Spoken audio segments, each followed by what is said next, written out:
We back, and I am in a fantastic mood. People said for ages, that you cannot base a TV show or movie on a video game, borderline copy the story and have it work. Well, I'll do you one better, The Last of Us. I never loved the game as much as most people, but thought it was definitely an enjoyable playthrough, but wow, the writers of the show just get it. They just get it. For so long, video game adaptations have been cursed. For decades, filmmakers have tried to make money off of adored IPs, with that just being the problem. Money. With such a thing in mind, they never cared to take a moment to add the secret ingredients of love to their adaptations, resulting in blatant disregard to original materials. But The Last of Us show has turned around and shown exactly what the industry has been missing. But instead of gushing about it, I'm actually going to tell you why The Last of Us is so good. From minute one, I could tell we were in for a treat. It sets the stage perfectly, giving all context for the origin of the virus, which will act as the catalyst for everything to follow suit. It's honestly terrifying to listen to. Craig Mazin, the mastermind behind shows like Chernobyl, is the showrunner here, and if you've seen Chernobyl, then you can see that. The man is a genius and a real up-and-coming writer. I, for one, am absolutely delighted that he's the confirmed writer on the Borderlands movie, because there isn't any better options. It's pretty crazy to think that he's the one behind most of the scary movies and even directed superhero movie. Absolutely terrible movies, granted, but I think he's found his calling. Going back to The Last of Us though, and the first episode takes its time to establish its character's world and plot, which makes me very happy. It introduces Joel 20 years before the main events, and also brings in Sarah earlier and shows a bit of her backstory to grant us a deeper connection with her before she, spoiler alert, she's killed.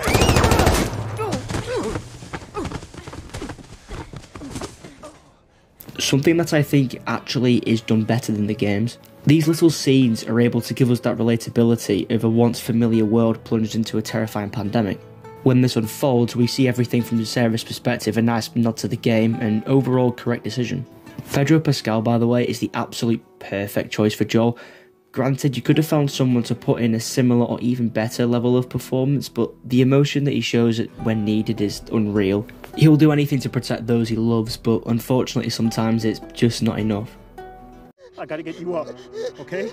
I gotta get you up, all right? You come on. You come on. I know, baby. No, I know. Tommy, help me! Joe.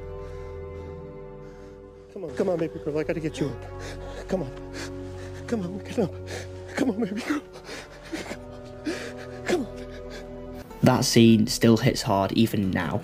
The way they portray Joel's PTSD is fantastic, as well obviously it would be something that would haunt him for the rest of his days. I've seen so many people call this the best video game adaptation to date. To those claims I'd say slow down.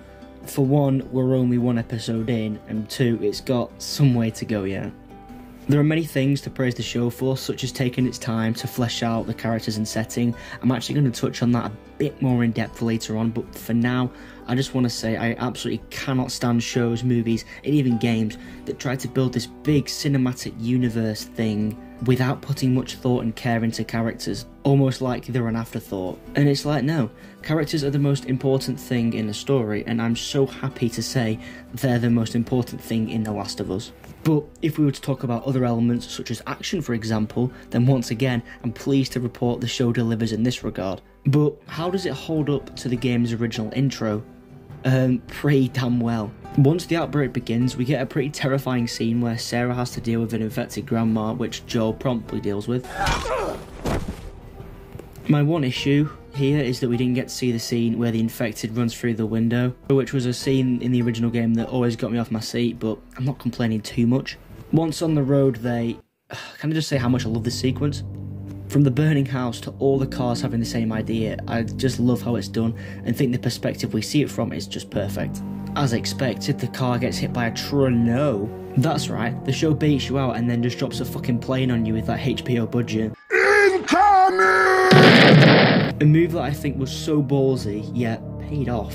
It's a lot more terrifying to me than seeing a plane crash. I mean, especially for me and my hate for flying, so yeah, I thought that whole sequence was phenomenal and I couldn't have asked for much more from it. Since some people say they thought the plane crash brought them out of it, but for me, it only enhanced it.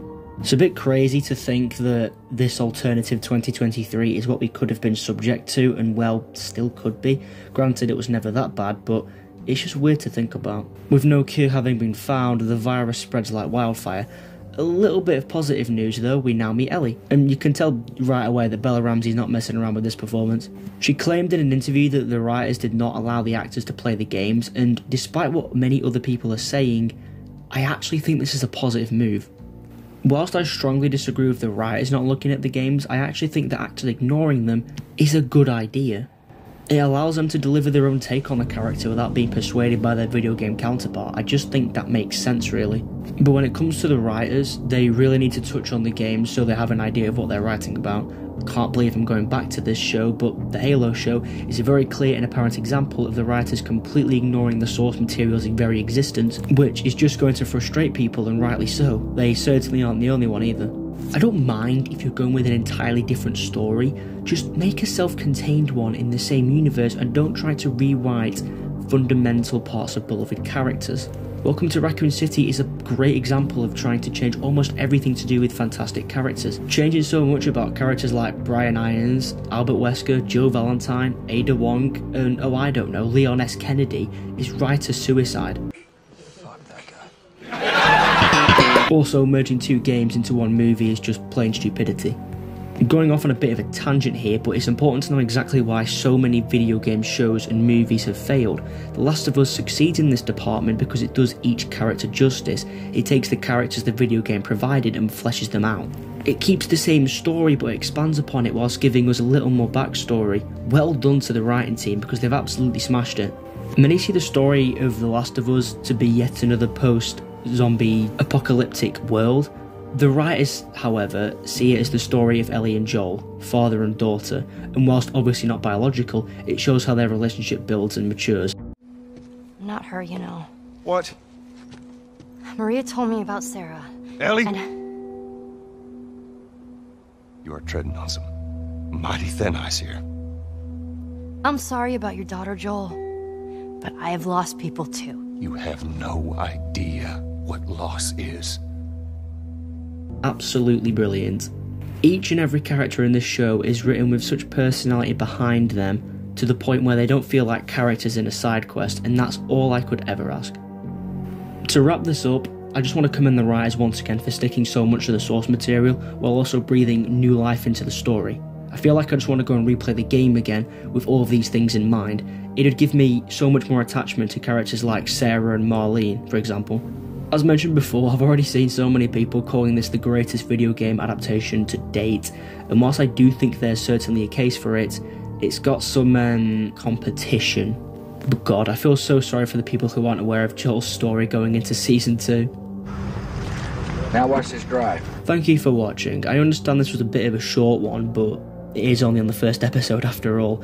I'll most likely make another video come the end of the show just to confirm my full thoughts on it, provided they've not messed it up yet, and just see how it compares to that of other adaptations, because personally, I'm just holding off those best adaptation of all time claims for now.